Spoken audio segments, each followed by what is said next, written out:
Essa moda é das melhores. O colega vai ver aí, ó, como ficou bom. Subi o rio e vi, mano, a canoa de remo. Fui caçar o gato preto, um lugar bom que só vem. Levei a minha 2 canos e o meu cachorro veneno. Soltei o rastro de onça, o bicho saiu fervendo. Meu cachorrinho é sem raça, mas pra comandar a caça, pra ele é café pequeno. Alô, Teibão! Barruda!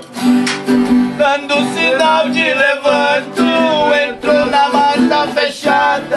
De repente lá no alto, ele deu uma barroada. Eu falei pro companheiro, é onça e das bem criadas. Minha espingarda tem bala, ele na cilada. O senhor é de coragem, vai esperar na passagem, no corredor da pintada. O Zé Pedro é desses homens que não deixa pra depois.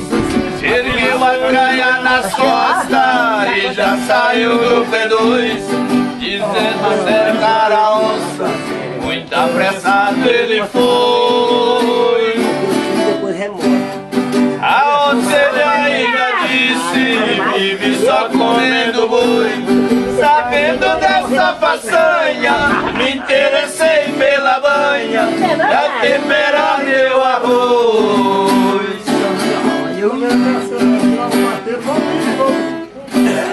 Ele veio ao meu encontro pra ir no pé da pintada. De repente lá do alto, ele deu uma barbada. Tá chega, viu? Já parou. Já chega, meu cachorro começava você só filma ali, e a plateia, Vai prosseguir, só prosseguir, acha o caminho. Agora lá vai dar jeitinho. É porque é outro, né? Cantar moda de Não, é ao vivo é diferente. Ao vivo é diferente. Mas eu falei pra ele. Quem sabe faz ao vivo. Essa onça nós acha ela. Vai dar comédia por aqui, ó. Ele veio ao meu encontro pra ir no pé da pintada. Meu facão de aço puro foi abrindo uma picada. E longe avistei a onça por detrás de uma ramada. Ele deu um tiro nela, ela foi